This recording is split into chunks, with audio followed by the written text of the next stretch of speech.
Ačkoliv mnoho lidí věří, že většina mimozemšťanů je nepřátelská a strašidelná, existuje několik druhů, které na Zemi žijí již po celá staletí a jsou přesným opakem řečeného. Některé z přátelských mimozemských druhů jsou uvedeny v tomto videu. Lyrané. Říká se, že Lyrané jsou našimi nejstaršími předky, že byli prvními lidmi, kteří vytvořili civilizaci v galaxii Mléčné dráhy. Světoznámý Billy Meier byl jedním z prvních lidí, kteří o Lyranech hovořili. Tvrdí, že mu odhalili svůj původ a příběh. Byl nesmírně laskavý, když se o tento příběh podělil s lidstvem. Pan Meier uvádí, své dávné předky, a tedy i naše, popsali jako pocházející ze vzdálené sluneční soustavy ve skupině hvězd poblíž toho, co dnes známe jako prstencovou mlhovinu Lyry, pro kterou jsme je nazvali Lyrané. Arkturiáni. Jeden z nejstarších mimozemských druhů v naší galaxii, Arkturiáni, dosáhl po mnoho éonech existence takového vzestupu, že je mnozí řadí mezi civilizace 5. dimenze. Jejich domovská planeta obíhá kolem největší hvězdy v souhvězdí Bootes a nachází se přibližně 200 světelných let od Země.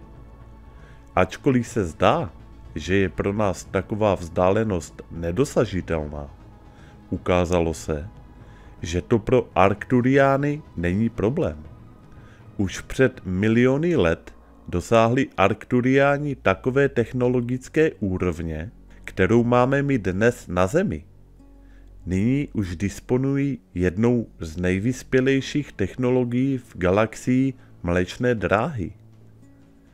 Je to lidská civilizace, ovládají telepatickou komunikaci a mohou pohybovat předměty nebo komunikovat se svým okolím pomocí své mysli. V jejich společnosti prakticky neexistuje stáří a smrt. Říká se, že jejich flotila hvězdných lodí křižuje galaxii a jedna z nich, hvězdná loď Athéna, údajně obíhá kolem Země, aby zabránila něčemu, co by mohlo ohrozit naši existenci. Arkturiáni berou svou roli ochránců nesmírně vážně, dokonce tak vážně, že se předpokládá, že jedna z jejich sond, družice nazvaný Černý rytíř, obíhá kolem Země už 13 000 let. Telosiané, známí také pod jménem Agarťané. Telosiané bývají popisováni jako vysocí blonďatí lidé. Podle některých zdrojů jsou posledními přeživšími dávno ztracených lidských civilizací na Zemi. Někteří tvrdí, že přežili kataklizma, které potopilo Atlantidu a Lemurii, zatímco jiná skupina se domnívá, že jsou ještě mnohem starší. Jejich název pochází ze starořeckého slova telos, které znamená cíl nebo účel. Zdá se, že je to příhodné jméno pro jejich největší město Telos, které se podle mnohých nachází pod horou Shasta v Kalifornii. Díky psychotronické technologii a vysoce vyvinutým mentálním schopnostem je jejich vyspělá společnost v neustálém kontaktu s řadou dalších mimozemských civilizací, včetně Plejáďanů a Arkturiánů. První, kdo Telosiany popsal, byl admirál Richard Byrd ve svých denících, které byly zveřejněny až po jeho smrti. Vypráví o tajné misi na severní pól, kde potkal vyspělou lidskou rasu. Admirál Byrd podpsal i svůj rozhovor s nimi. Telosiané mu řekli: naše zájmy oprávněně začaly hned poté, co vaše rasa odpálila první atomovou bombu nad Hirošimou a Nagasaki v Japonsku. Právě v té znepokojivé době jsme vyslali naše létající stroje, Flugelrady, do vašeho světa, aby prozkoumali, co vaše rasa provedla. Víte, nikdy předtím jsme do válek a barbarství vaší rasy nezasahovali, ale nyní musíme, protože jste se naučili manipulovat s jistou silou, která není určena pro člověka, totiž s atomovou energií. Naši vyslanci už doručili mocnostem vašeho světa poselství, ale oni je neposlouchají. Vy jste byli vybráni, abyste zde byli svědky toho, že náš svět existuje. Víte, naše kultura a věda je o mnoho tisíc let dále než vaše, admirále. Telosiané, stejně jako Arkturiáni, nezažívají nemoci ani stárnutí. Telosiané jsou všeobecně známí svou dlouhověkostí do 1000 let a mohli by nám pomoci překonat i naše stárnutí. Jsou také významnými ochránci životního prostředí na Zemi a strážci znalostí o minulosti naší planety. Lidé z Alpha Centauri. Lidé z Alpha Centauri jsou považováni za technologicky nejvyspělejší mimozemský druh v galaxii Mléčné dráhy. Jsou velice inteligentní a také zvědaví. To je dovedlo k rychlému pokroku ve vědě a technologii. Někteří badatelé se domnívají, že právě oni jsou zodpovědní za většinu podvodních jevů spojovaných s UFO. Jsou tím myšleny případy, kdy došlo k odhalení základen pro UFO talíře uvnitř jezer nebo pod mořem, nebo kdy bylo spatřeno UFO, jak vylétává z moře. Předpokládá se, že mají řadu základen na dně moří, oceánů a jezer po celé planetě. Alpha Centauřani jsou vůči pozemským lidem velmi tolerantní a mají aktivní snahu lidstvu pomoci.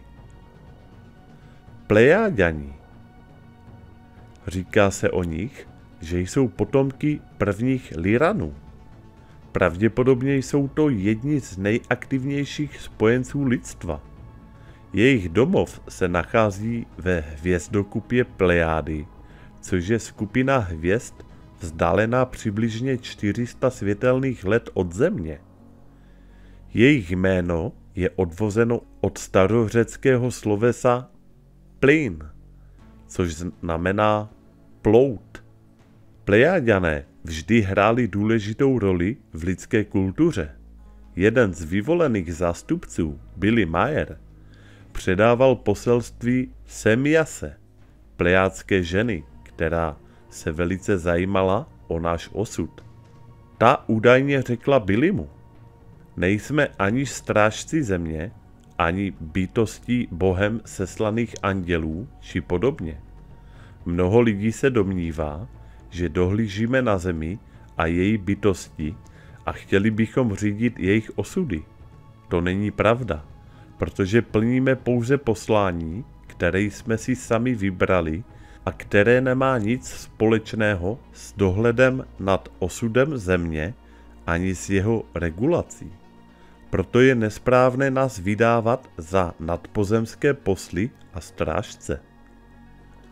Navzdory poselství od Semjase byli Plejáďané první, kdo zemi varoval před nebezpečím, které šedí mimozemšťané představují. Plejáďané obviňovali šedé z nedostatku moudrosti a empatie, protože využívají technologicky méně vyspělé lidi ke svým sobeckým účelům. Z tohoto důvodu spolu oba mimozemské druhy bojovali nejen zde, ale i v jiných hvězdných systémech. Ti, kteří byli v kontaktu s Plejáďany, tvrdí, že se nás Plejáďané už delší dobu snaží osvobodit od útlaku. Existence jiných mimozemských ras. Existují 4 různé krevní skupiny A, B, AB a 0 a 2 různé RH faktory. Bible nám chce namluvit, že všichni pocházíme z Adama a Evy, ale není přece možné, aby 4 různé krevní skupiny a 2 RH faktory pocházely od 2 lidí. Jak jsme se sem tedy dostali?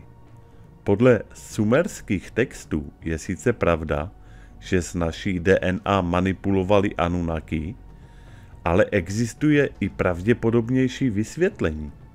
Byli jsme sem vysazeni různými hvězdnými národy, jako jsou Plejáďané, Arkturiáni a podobně.